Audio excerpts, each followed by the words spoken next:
What's up, ladies and gentlemen? This is Mr. Madrid from the Mr. Madrid Show, and today we have a special guest. This is a gentleman that I recently invited onto the show.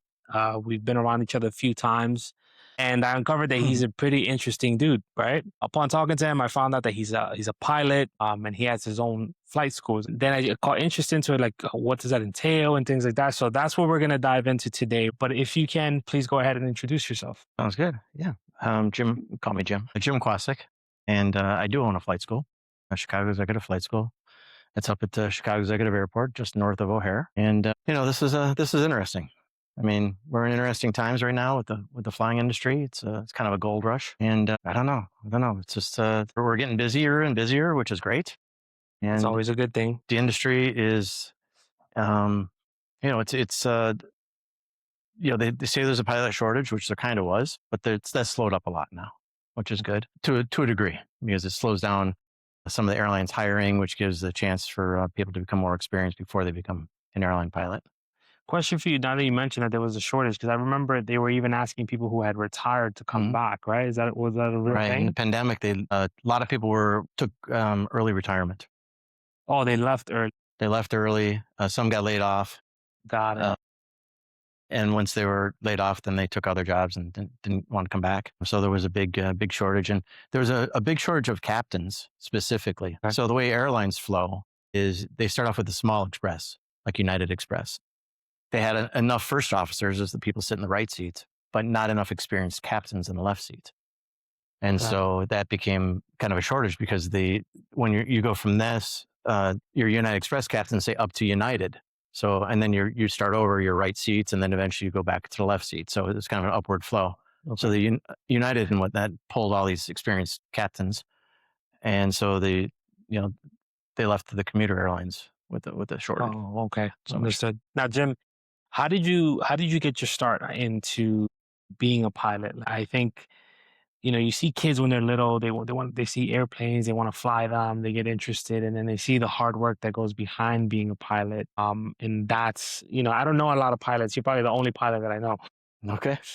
So, what interested you? How early on in your life was it that you pursued that, and then how'd you get your start?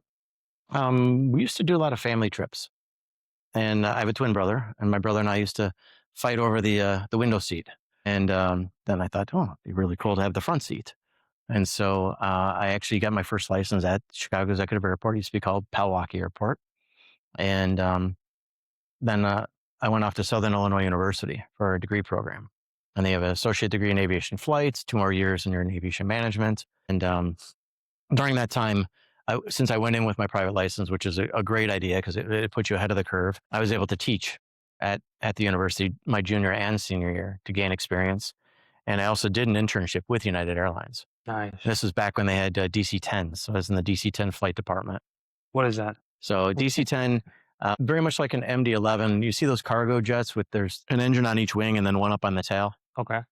Okay, so these were called DC-10s, which were that style back in the Okay. day. So there used to be a flight engineer. There used to be 3 people up in the cockpit, which was interesting. So this was a while ago. This was back in '92, and so I was an internship for the DC-10 department for that type of aircraft, which Okay. eventually were retired not too long after that. And I got internship was over a course of a summer. I got actually a guaranteed interview with United. That was part of the guarantee, but I decided I didn't want to be an airline pilot.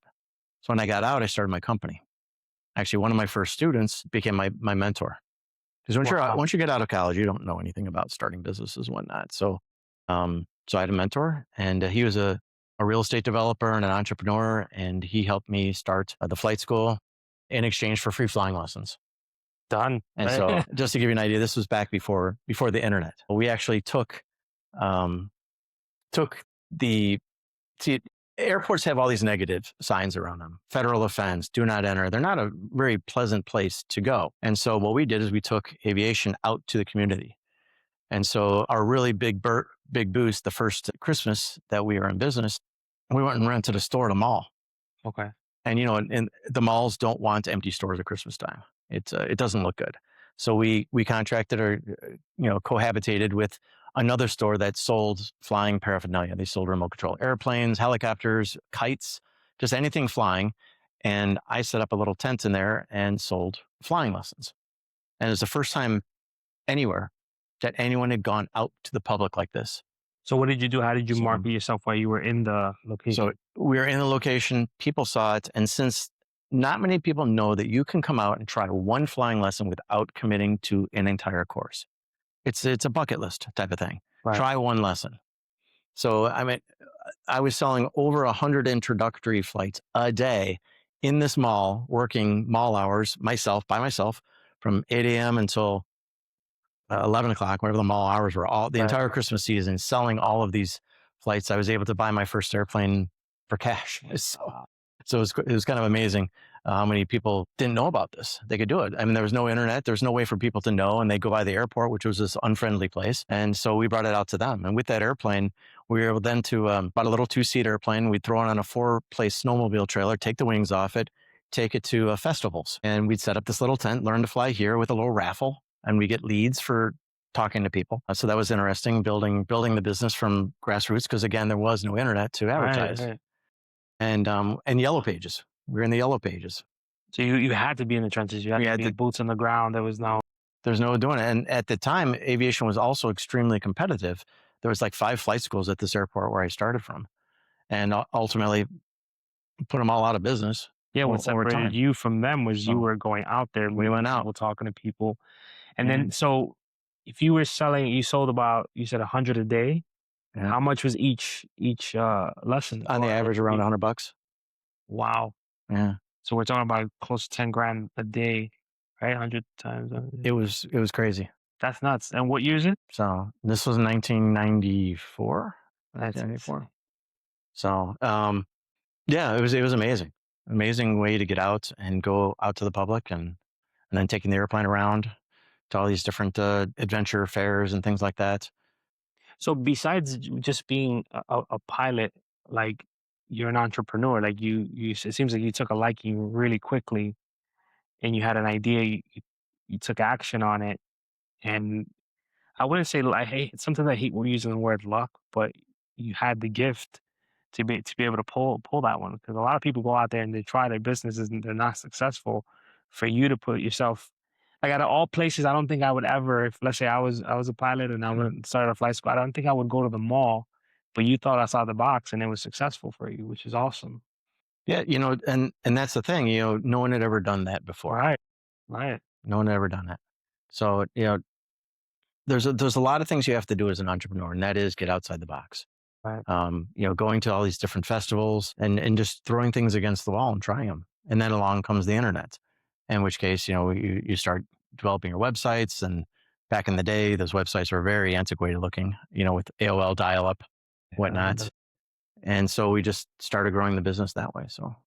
Got it. So then once you established that, you established your career as an entrepreneur as well, where did you go from there? Like, you were able to sell out, you put a couple of businesses out of business because you were offering deals, you were out in the street. What happened after that? Like, you bought your first plane, and then did it trickle down from there where you got your second, your third? Right. Yeah. So the business, originally I just thought I'd start doing flight instruction and then maybe move into charter or something else. But my business partner at that time, who was my first student, he actually, Cellular was a cell phone company in Chicago. And he cut a deal with them and started opening some cell phone stores. So then he brought me into that.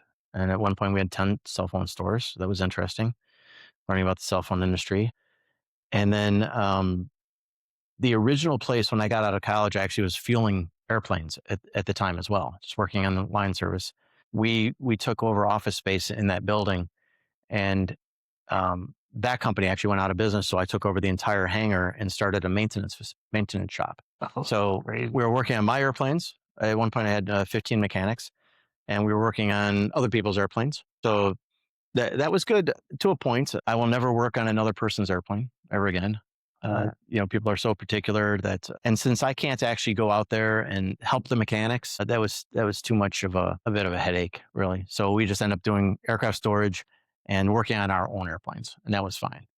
So that was good. So the maintenance side of things, it would have worked out fine. I just did not want to continue with that. Right. So what is it about? Like, it just seems like you you did very well for yourself when you jumped to a different business with like US Cellular and having a pilot school, Mhm. two different two different sides, and you guys grew to 10 stores. What separated you from anybody else who kind of pursued the same thing where they went to a completely different industry and you became successful at it? What do you think about you or the things you do or maybe the way you carry yourself that separates you and makes you see success? An entrepreneur, it doesn't matter the industry that you go into. Whether it's getting into cell phone stores where you don't know anything about them, the same philosophies hold true. And that's getting standard operating procedures. And this is really what's ingrained in aviation. You have to do things the same way every single time. You can't be flipping switches in different orders. And this is part of the discipline of flying. And people who fly with me love it or hate it. It's going to be the way it's going to be. It cannot be in many different ways every single different time. You're going to be too scattered. And so that's the same when you're doing a business. You have to have standard operating procedures. You have to script everything. You have to script what people say, how things are going to be done, what time things are going to be done. You can't start a business and be undisciplined. This is not going to work. Right. So you have to have a schedule. You have to maintain order. And I mean, it's just how it's going to be. Otherwise, how can you franchise things? Right. Right. Like our flight school is completely franchisable. I could take it. We're down in Kissimmee on vacation or whatever, look at an airport. I could open a flight school there, and go out and market it and whatnot. Potentially go out to fairs and whatnot as well and get out to the public and just come in. And most flight schools are going to be behind the fence or on the internet, which is fine. Everybody's going to be on the internet, but you got to have that extra thing that's going to get out there Yeah, I to believe in market it. that. I believe in like actually like what do they say, like touching the people. That part of business is becoming more and more scarce. And I think there's still a route for that where you can still find success if you make the effort and touch people and talk to Mm, people. And I think especially with bringing out, taking the wings off the plane, bringing it out, it becomes fun because now even if you have your kids with you, your kids are messing with right. the plane, you're talking to the instructor, you're over here working the pitch, and it's a done deal. It's like, Right. what is it nowadays? Like, how much does it cost to get into flight school, or if I want to try out one, that one time? Yeah. Beginner lessons are at our school start around $179 Okay, and go up from there. The entire certification, the first license, learning to fly in good weather and whatnot, 15 to 20 grand. okay, And that's going to vary. The thing about aviation, it is performance-based training. There is no X amount of price. This is your license. You're going to get it at that price. It got it. doesn't work that way. Everything is set by what's called airman certification standards. And some people are going to be part-time students. People are going to be full-time students. That's one thing people don't realize. You can do this as just a hobby, and you can fly as little as once a week. But you have to treat it like working out. If you're really not going to make the dedication, you're just going to show up and it seems like fun, but you're never really going to make any good progress. Right. So you're treating it like working out, giving the discipline, it's going to cut your costs down. You're going to be on the lower side as opposed to the higher side, and doing it very consistently, 2-3 times a week is best. Did you mention, and I'm sorry if I missed it, did you mention that you have to have a certain amount of hours to get your license? So the FAA has a standard, a minimum of 40 hours of training. It's antiquated. You're never really going to be a great pilot when you're just training to the minimums. Realistically, 60 to 70 hours to be much more realistic. That's when you get some skin in the game on the Right. on the on the like entry level. There's different schools. There's shortcut schools, which they're like, oh, we're going to get you done in these bare minimums. We're not that school. We're the school that's going to be both feet in the water. Right. You're going to learn to fly. And the first time you go by yourself, the level is, would I be willing to send my mom with you the first time you fly by yourself? If I'm not willing to send my mom with you, and I like my mom, by the way, she's fantastic, wonderful lady. But if I'm not willing to send her with you, why should you be out there by yourself? And so our philosophy is you're getting a personal trainer and it's to a higher level. There's a lot of schools out there that aren't like that. We're not the cheapest by any means. It's fine. Okay. But when you get out and during the course of your training, especially when you're by yourself, we can trust you. And you're the kind of person we'd want to be up there sharing the airspace with us. I mean, when we go and we do a lot of interviewing nowadays, so we are trying to find more instructors, but unfortunately, a lot of these instructors have come through shortcut schools. And so we actually had to develop a program, very much like when you're joining a union, um, and we call it the ACFI program. So you're not starting off as a full-fledged instructor because there's a lot of holes that we got to fill in. Right. You're an associate. Um, you have something, an accolade on paper, but now we got to fill in all those blanks. And so to help fill that gap, we actually designed and customized, tailored this program to give you an assessment and bring you up to our standards. Right. And that's really important to us. So our level of student who graduates, a lot of them are either kids who are going to learn to fly and then head to university, people that just learn to fly for fun. But then we also have a high net worth individuals who maybe the next day after they get their license, they're going to go buy an airplane. Now, if it's any kind of airplane, it doesn't matter to us because when we train people, we're not training them for a specific type of plane. It's not like learning to drive a car and you can only drive a Honda. And now you're going to go buy a Ford and all of a sudden you got to do all sorts of retraining and certification to drive this Ford. With us, the standard discipline, the standard operating procedures that you're going to follow and techniques you're going to follow will transition to these other aircraft. With small things. I mean, you get in a rental car, you got to figure out how to turn it on and adjust the GPS and do all the minutia, but your basic technique of driving is going to be there. Yeah, I always thought like with pilots, like you would have to get trained on every aircraft that you fly. So there's kind of the basic functions of. You do. Yeah. A 747 pilot cannot go fly a 727 or they're not all interchangeable. They have to go to a school, 4 to 6 week school on that equipment. But if they have the solid foundation, then the school is going to be easy. Right. If they learned, and that's also part of the industry problem is, so many things are just push button. Right. And we're getting, younger students who've never adjusted volume by turning a knob. They don't even know how. I mean, everything's on their phone and they just tap and they have no idea about technology. They've never worked a lawnmower. They don't know how engines work. High schools are all cutting out all the classes on working on cars. So they have no idea of internal workings of an engine or any of that. But in aviation, you have to know all that stuff. So actually when we're going and getting these instructors, they've gone through, say, these shortcut schools, they never learned these fundamentals. Right. And so we actually have to go back in and fix that to a degree because we actually require our instructors to work with our mechanics so they can learn these inner workings of these aircraft, just the basics, how are things put together, and why is aviation so safe? Aviation is really safe. Everything and everybody, everything and everybody is held to commercial standards. I cannot go out. Let's say we're missing a screw. Okay, and missing a screw is not a big deal. One little screw, a lot of vibration, whatever, they vibrate loose and you got to keep replacing them. It's just how they are. But you can't go on Amazon and buy a screw. You can't go to the hardware store and just buy a screw. You got dissimilar metals. You got to make sure it's certified. So even down to that level. And there's only certain things as a pilot we can do. I can go change a light bulb, things like that. But most of it's going to be from an FAA certified mechanic and be signed off. And it has to be following maintenance procedures and very, very particular. I mean, mechanically, these aircraft are, I would say bulletproof, but you run an older airplane and you just keep rebuilding it.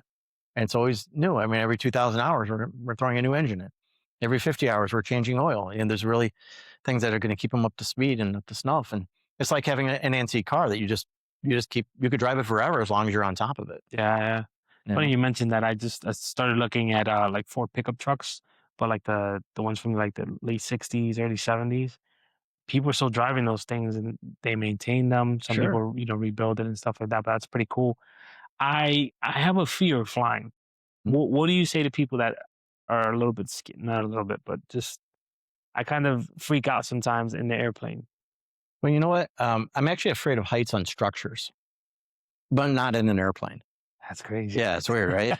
I mean, some of that stuff doesn't make any sense. But from that standpoint, we've had people come through and we'll start off with let's just go get in an airplane and go drive around just so you can get the feel of it, see how it's going to behave. And then maybe we'll just go kind of fast down the runway and get off the ground a little bit and then ease the power out and we'll just settle back down. So we're only going to go 5 feet off the ground. Right. Maybe next thing we'll go a little bit higher. The next time, maybe we'll go around the airport just say one time. By having knowledge, that's really going to help tremendously. And know what's going on and know that and get an understanding of the strength of these aircraft and how strong they are. And You can go on the internet and see how like they test airline wings, and they have them where they literally bend these wings up. They stress them Yeah. and purposely bend them up, and they bend them up to where they can ultimately see where they break. And it's incredible, these composites and materials, how strong everything is. Yeah, because when I'm on a plane and I see the wings moving, I'm like, oh my god, You don't have to worry about that at all. when are these gonna pop off? Yeah, no, they're going to flop around. They're fine. Yeah, They're absolutely fine. I had a friend of mine on the show. He works for JetBlue, and he was just talking about how safe, like how the chances of something, anything Right. is possible. Basically, the chances of something going wrong on an aircraft is very Yeah. Well, and when it comes down to from the flying standpoint, we're seeing a lot. Technology it can be a bit of a problem. It really can. An over dependence on technology. I mean, right now, I don't say these kids nowadays, but give someone a map and they're not going to be able to read it. Give them a GPS and they can find their way. I mean, but no one knows how to read maps. No one knows fundamentals. So we end up like with kids coming in who never mowed a lawn, never did anything. And we end up having to teach them a lot of fundamentals. So if the GPS in the airplane, which we do have GPS in the aircraft, if they go out, they're going to have their map. They're going to have a sense of direction. A lot of people come to us, they don't have a sense of direction. Yeah, yeah. So, overcome a fear of flying, you start with the fundamentals and just learning, do you know which way is north right now? Most people have no idea. Yeah, I'm not gonna So lie to you. I'm one of them. To use a compass, I've always wanted to learn how to use a compass. right, basics, just basics. We have compasses where even airliners are required to have a wet compass up in the aircraft in case the screens go blank. Something still know they where still you're have their compass. Oh. And who do you want flying your airplane? You want a guy like Sully Sullivan. No engines. We're going to land on the Hudson. No problem.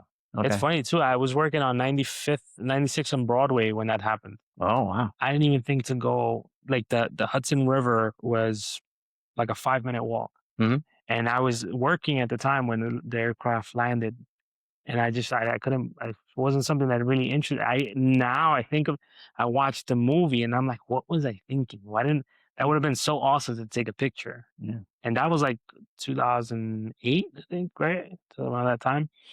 Um, but yeah, so for people that actually are afraid of flying, what would you say to them based on what you know about the aircraft? I know you said that they test it to the degree where you can almost break, or they do break Mhm. them just to see how much it holds. But what would you say to somebody who is afraid of flying? Come out and actually try a little flying lesson yourself to get some knowledge and some knowledge behind what's going on. I would say that. I mean, because that's going to go a long way.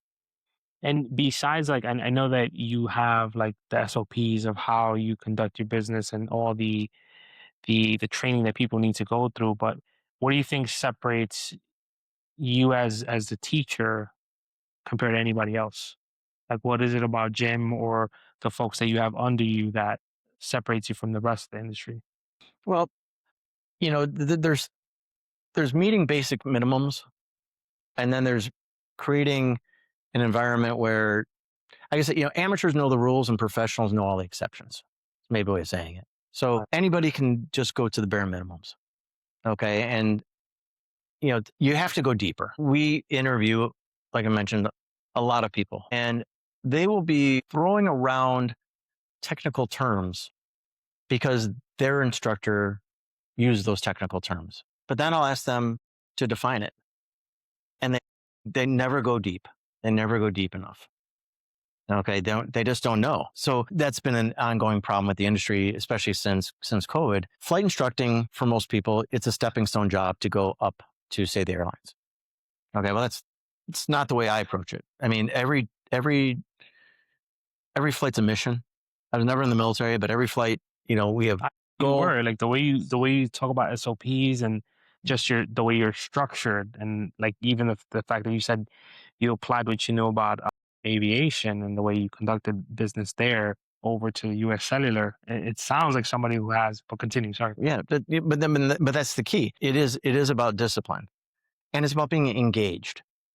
And when we go and say we're hiring, or like every flight, I'm engaged. We're making, we have our mission set out. We've got our standards. We have where we're going to go, how we're going to do it, and then we'll talk about all the possible variables. And when we're hiring, and, this goes to the people we hire too, they have to be engaged. I mean, ultimately our instructors are going to move up to the airlines. But when they're with us, they're both have to be in the door. Phrases we tell them in the interview process, or when we first, after they're maybe initially hired, we'll tell them, you'll never use that word time builder with us. Everybody knows you have to build experience in order to move up in the industry, but you cannot be just someone who's there along for the ride. Right. And you see that a lot. And that's a huge complaint in the industry. And we never get that complaint. Okay. And we will let an instructor know right out of the gate that is not, we all know, everybody knows, it's all about the customer service. Right. It's And always that's about huge. the customer. And then, so I think, from an instructional standpoint, from my standpoint, I'm engaged in every flight. Okay. And also, when you go and you read a technical manual that's written by the FAA, it's written from a perspective that, you can get me started on the FAA, but I think a lot of what they've done in the past has been wrong. I think their focus has always been on the license at the end of the training. So the way training works is you're actually out there flying solo before you actually have a license to take people with you. So there's people out there, they don't have a license to take people with them. But they can fly by themselves. Yes. And who determines whether they can fly by themselves? The instructor. Now, to get the license to take people with you, there's a check ride, like a driver's test. Same concept. You have to go driving with an FAA examiner. I feel that if the FAA really cared about safety, they would go and do these solo check rides first to make sure that you're really safe to go out and fly by yourself. And then the rest of the training after that, gaining experience, learning to travel longer distances, whatnot. The instructor ultimately should just be able to kind of check those boxes and turn it in. But the FAA doesn't work that way. I think that's reversed. Yeah, it's weird. It is. So you don't even have to have your license To rent as an long as the airplane, instructor basically signs off. He can fly by himself. Yeah. But that's why the standard for soloing, for flying by yourself at our school, is also reversed. It's that level of, would I send my mom with you? If I'm not sending mom, I'm not sending with you. I mean, there's a number of different reasons. And one is it's about you, but also there's a tremendous amount of liability for me to send you out there. And also we own our own equipment, and nobody wants a fender bender and whatever else, Right. and there's all that too. But, if mom's not going with you, you're not going. Right. And that's just how it is. And maybe people, don't like that aspect or approach, but yeah, that's just what we do. You're up in the air. There's so much damage that you can do if you do one wrong move. I care more about the safety aspect of things than bare minimum numbers. Right. And that does set us apart. There's that bare minimum of 40 hours, which is ridiculous. It just doesn't work in today's day and age. Too much traffic, too much technology, too much of everything else going on. And also this lack of, when I learned to fly, I knew how an engine worked. There was a lot more common sense back in the day than there is now. Now, kids are playing video games and all that, and that's lovely. And you can go teach yourself to fly an airliner on any of these video games. Are that realistic? Go punch buttons, but can you actually fly an airplane? No, you can't. So you're not realistically, nor could you teach it. I mean, you have to know fundamentals. You got to get into the basics of things. And so that sets me apart. I'm going to make sure if something happens mechanically or with the weather or whatnot, that you're going to be able to handle it. I'm going to be confident.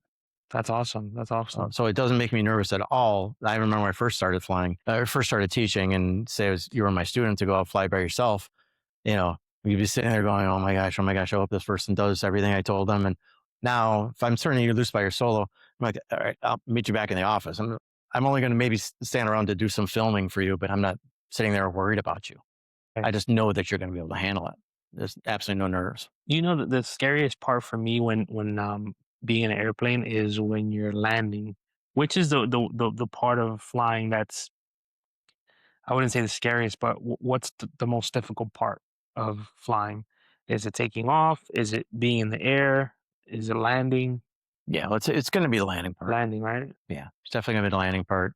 There's a lot of variables going on with the wind and the weather and other traffic potentially being on the ground, whatnot. So there's a lot of things going on, situational awareness. Yeah, even when I get on planes now, I'm always like, I brace myself just because sometimes you have some harsh landings that You do. it's weird.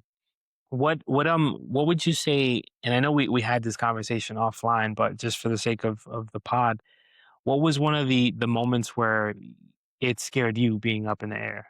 Like, what was a time that you were like, oh, yeah, Well, I've never actually been scared in an airplane, okay, but two times that come to mind when it was close to an issue, an incident, or whatever. One was weather related and one was another pilot Right. acting improperly. So the guy who was flying improperly, we were at an airport. There's a lot of airports out there with no control towers. They're small rural airports. And you're supposed to come in a certain way and fly in a rectangular pattern and make all sorts of radio calls. This person was doing none of that. And he was actually coming in for an incorrect runway. The wind was totally not favoring that. And he figured that out. And we were here and then we were here and we're coming in final approach for this runway. He comes up and just kind of comes around right in behind us. He was very close to hitting us. So that was that. I was very angry. I was not scared. I was very, very angry. We left that airport and went back to our airport after that. That was not cool. But that's part of the discipline of flying. You have to do things even when nobody's watching. Yeah, the right way. He didn't think anybody was there, but he also didn't have his radio turned on because he would have heard where we were and announcements we were making and everything else. We're doing it all right. I was teaching and we're doing it all right. And that's the thing. Even when I go fly by myself, let's say I got to do a maintenance fly around, I always follow the checklist. Is always the discipline. You have to have the discipline to do things. You can't do it differently. And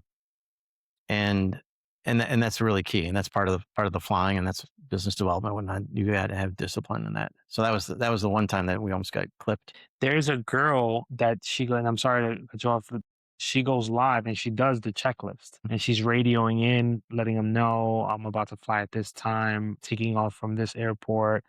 And I think she also talks about like the height that it's a lot of stuff. Like she brings like a little clipboard out and she's like checking, and then they'll say you're safe to depart, and then she can go and take off. And I'm sorry, what was the second? Yeah. The second. That was weather related. Okay. Yeah, we were coming in there. Weather can always change. And this was interesting. There was a front coming in of weather. When you see those like a line of thunderstorms and they're rapidly approaching, and if you've ever seen any of those movies where like there's a sandstorm, like The Mummy, and you see this tremendous storm coming at you, it was kind of like that because ahead of the storms was a gust front. So it's strong gust of wind. You ever notice you've been outside, storms are approaching and it's going from 80 and then the wind hits you and all of a sudden it's 60. Tremendous pressure difference, tremendous temperature difference. And this was pulling all this garbage and stuff ahead of it. And I was on final approach. And it was unexpected. It was early. And I was actually doing a check ride with someone who was just going to be soloing on his next flight. He did a great job, but this wind hit us. It was curling around and we were coming in final approach and we lost our lift and we dropped straight down. Okay. And I knew we were probably going to hit. But these aircraft are so safe. They're so stable. The landing gear is so strong. You have to hit down crazy aggressively. But training airplanes they have, especially Cessnas, they have what's called a tubular steel spring landing gear. They bow and they flex and they come back up.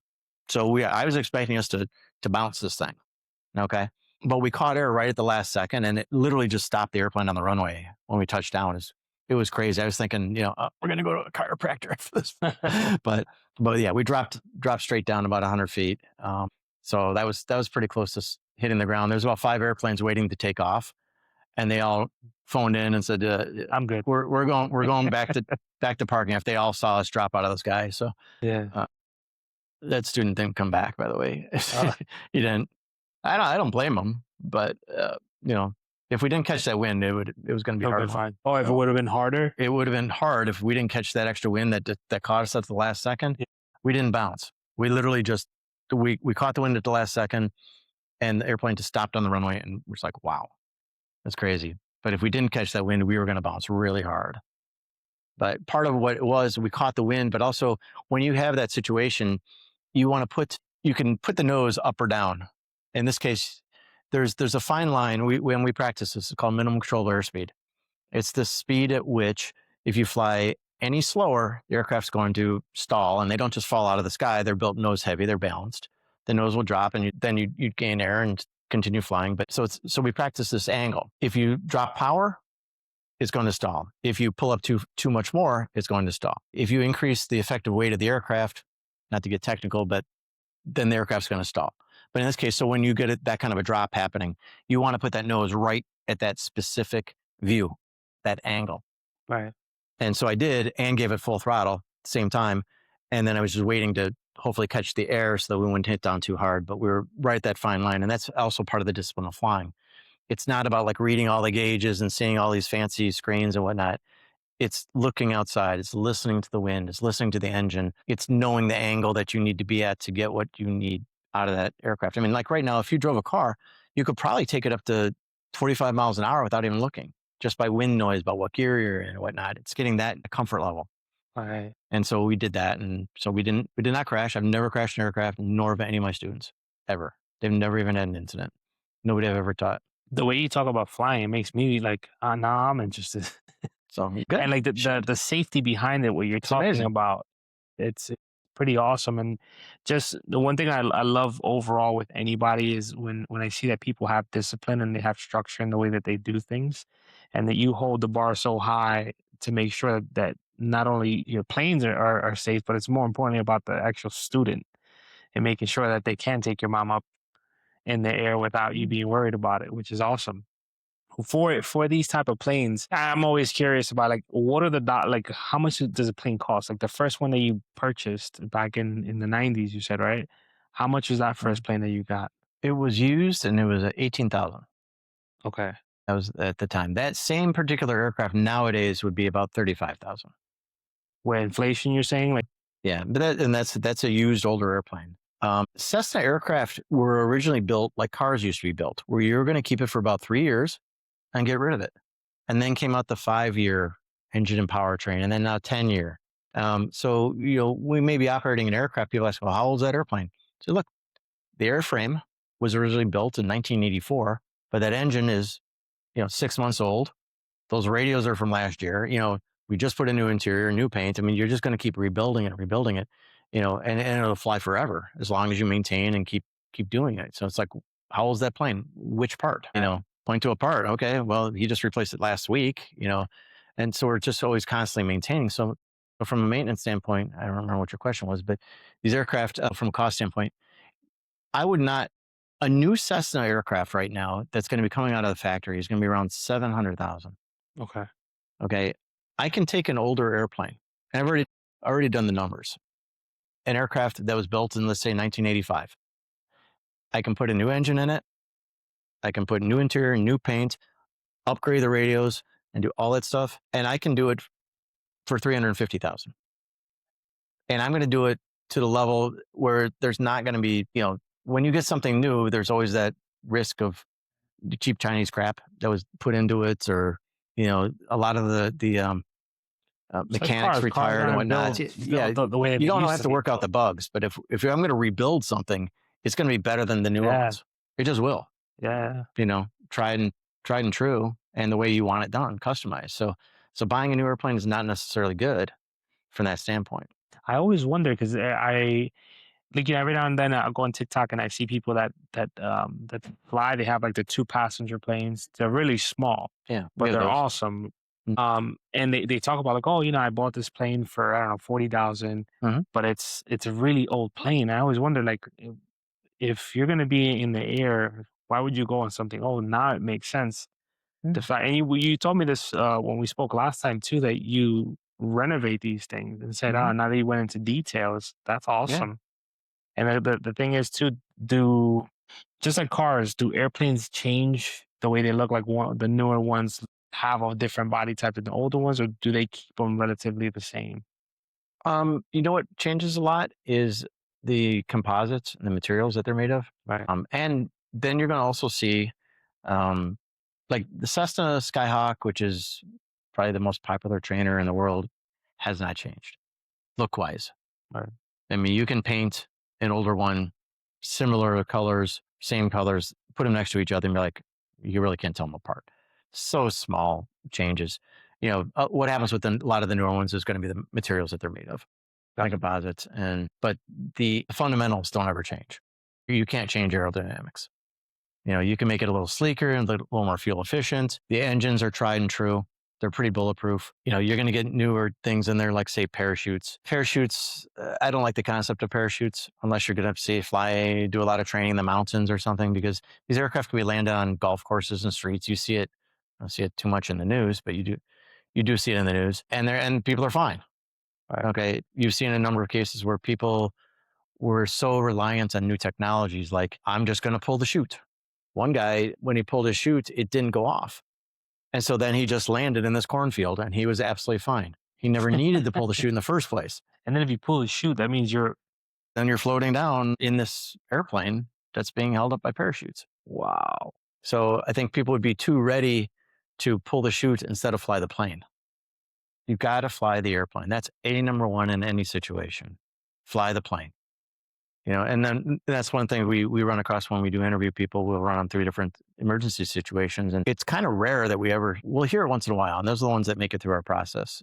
Right. The first thing they'll say, like, your student's out doing such and such, this warning light comes on. What's the first thing you want your student to do? If the answer isn't fly the plane, we ask them to go read accident reports and see what happens. When people don't fly the airplane, they see a light, they get too much into like these checklists or too much into the technology, they stop flying the airplane. So number one, you got to fly the airplane, but these airplanes are really safe.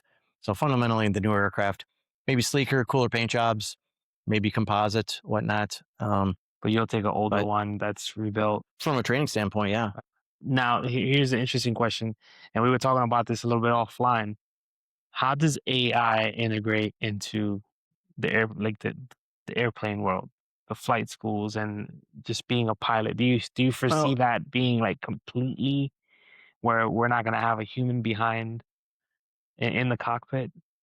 AI affects the industry in a couple ways. One, let's talk about training first.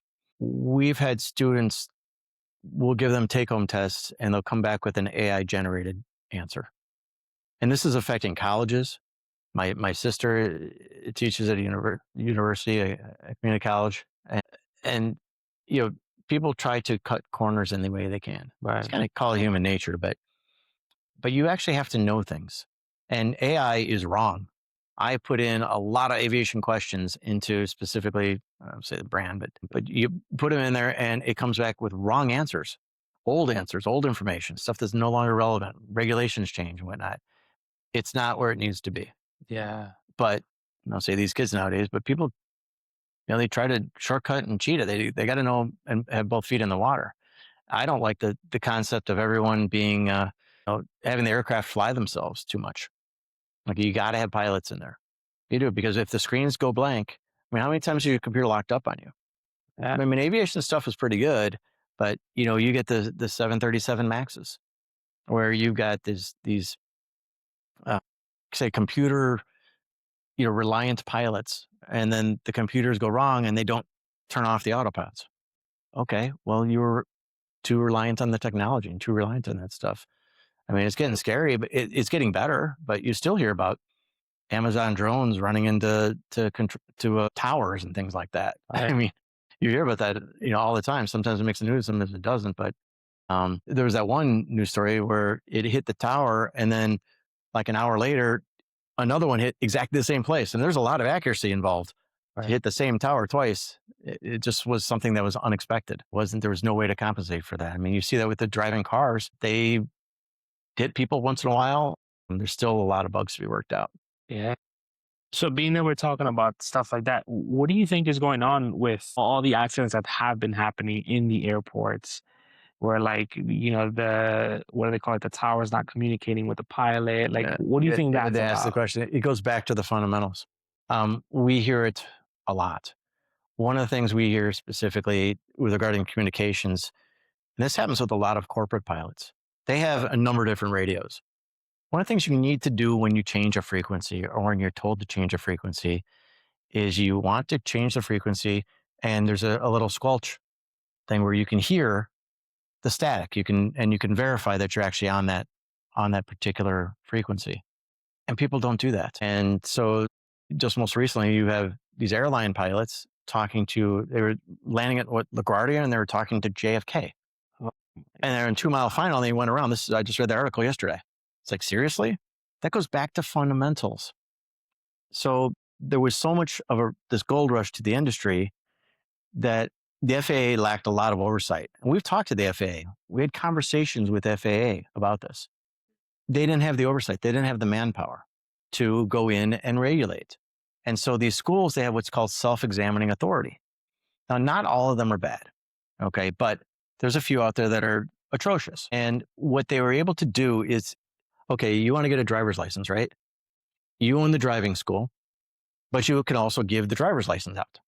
There's a little conflict of interest there, as Yeah, opposed to the state doing a driver's test, some other examining authority. because you can inflate your number saying, "Hey, if you come, like, look at how many Well, people get licenses in my you school." can shuffle people right on through. Close is good enough. We don't want to get a reputation of failing too many people or whatever. A lot of people got shuffled through the industry. You see that I mean, just go read NTSB reports. Look at the bare minimum pilots that have had incidents. I feel like that when I'm driving on the highway, sometimes like people bought their license. Yeah, well, it's incredible, but the FAA lacked a lot of staffing. They did, and they still do. They're short staffed, and they're out there looking for air traffic controllers and examiners. And the FAA doesn't actually do driver's tests. They actually delegated them a long time ago out to designated pilot examiners. And see, we don't have any on our staff. We use external examiners. So I don't care when you come through our school, if you get your license from someone in Connecticut or someone in Wisconsin, it doesn't matter to me where you go for the driver's test. We don't have like a preferred, like we're going to train our pilots to pass, Bob's check ride. Right. A lot of schools have examining authorities, so they're just training to meet this person to shuffle them out. So a lot of those people are now gone up into the industry, and they're getting weeded out, but there's been some issues. Okay, and there's also been issues on the ground with the ground trucks, the fire trucks and things of that nature. Yeah, that was sad. Aviation is unforgiving, and this is part of the biggest problem people don't realize, especially in today's education, where participation trophies. Thanks for showing up. Oh, we'll give you a trophy. You're fine. Move them on through. But in aviation, it's pass fail. You can't do that. There is a knowledge exam, and we actually called and complained to the FAA because the minimum to pass, there's a 3-part test. Okay, and just like a driver's ed, you got to pass the rules of the road test, and then you got to have a discussion with your examiner. Then you got to go driving. Right. Same with aviation. In aviation, the minimum test score is 70%. So we were getting this flood of, and this is during the pandemic. It's gotten better now, but for a while there, we're getting this flood of people who were coming to instruct with us, and their test scores were just atrocious. They're like 73%. Do you want an examiner or an instructor who only knows 73% of the materials? So we called the FAA and said, what's going on? Why don't you guys raise these? He went through a diatribe about how it is, and this is how it's going to be. And it was actually mandated by Congress or by law or something. And to change it would be too difficult. So that's part of what's gone on in the industry. A lot of that's getting flushed out. Okay, whether by mistakes or whether by incidents or whatnot, things you don't even know about, but you can go read the NTSB reports about incidents and stuff that you don't actually make the news. Let me ask you a question about that, Jim, and we can take this off if anything, because I forgot where I heard it, but it became a big thing where they were talking about minority test scores for pilots being like you can score lower if you're a minority and you get pushed through. Was that like a real thing, or No. was that just because the it almost test- sounds no, like the the 70%? The test scores are the test scores. That's Okay. mandated. Performance is a different thing. Okay, and it doesn't matter. Minorities and color, skin, all that stuff. That doesn't matter. Because they're pushing so many people through regardless. So there's all these shortcut schools popped up, and then they got so busy and the money was so good, and they're just like passing people through. And we had to interview 125 people to hire 5. That's ridiculous. And we have a ridiculous interview process right now. We have to do like 8 interviews to hire somebody. It used to be we could hire do 1 or 2 interviews and see if they could fly, and we could get them in and get them going. Now we've had to raise that bar, and it doesn't matter at all about, color, skin or gender or anything. It just, because Can you fly? Can you fly? Can you meet these standards? Can you do it to the same level? And we actually have a checklist. So this is how it is, So what people were complaining a lot about is that if you have a candidate that is mediocre and you are going to judge them by their race or by, the DEI and whatnot, the big complaint was, okay, well, they're going to bring in the person who's even, yeah, sure, they passed, they're okay, and then they're going to disqualify this other person who's maybe much higher qualified. Okay, a white male. Okay. And disqualify them and bring this in and try to bring in 50%, but you can't do that because you still have maybe a small percentage of minorities coming into the industry for whatever reason. And if everybody was white, male, whatnot, you're going to have mediocre. You talk about, it's tough to draw an analogy, but the last person who passes to be a doctor in the class is still a doctor. They might be a C, and then you're going to have an A doctor. Well, do you want to just all hire C level doctors because of the color of their skin? Do you really want that? Yeah. Or do you really want the A doctor? Okay, they're both doctors. And that's why at that point, it doesn't matter what you are. Your accolades on paper are there. Your hours are there. You check the boxes, but do you really want to have that? Yeah, they're both doctors. Okay, well, I think that was the big complaint. Got it. And you'd have a smaller amount of minorities getting into it for whatever reason, costs or whatnot. But do you really want to take that quote, I get what you're saying. the C level out of there as opposed to the people who are and I'm pretty sure anybody would say, like, if you were sick and you had a doctor that it's an A student versus a doctor who's a C student, you're gonna go to the A student, and you're not gonna care where he's from. Right. So I get it. The industry needs to run on qualifications, not what you have on paper. That's the bottom line. No matter who it is, just got to run it the way that's supposed to be run. You can't do it you got to do it on merit. That's the bottom line. You can't do it just by legislature. Jim, what's your favorite part about flying? I think teaching. The teaching aspect of it? I think so. I think when you have somebody who is out there and you're able to bring them from someone, say, who's nervous about flying and whatnot, and to get them to fly by themselves confidently. Yeah. That's a huge reward. It's great. I mean, I like teaching. I also teach martial arts. And that's also part of the discipline too. You got to do things the same way every time and without thought, and you develop what's called muscle memory. To see someone who comes in undisciplined, in their life, whatever, to help them instill discipline, it makes them a better car driver. It makes them just a better person, more confident, more aware of their situation. Situational awareness is huge in aviation. A lot of people come to us and they don't have those things. And this is not just about flying. We talk about this with child development. It's not about flying the airplane.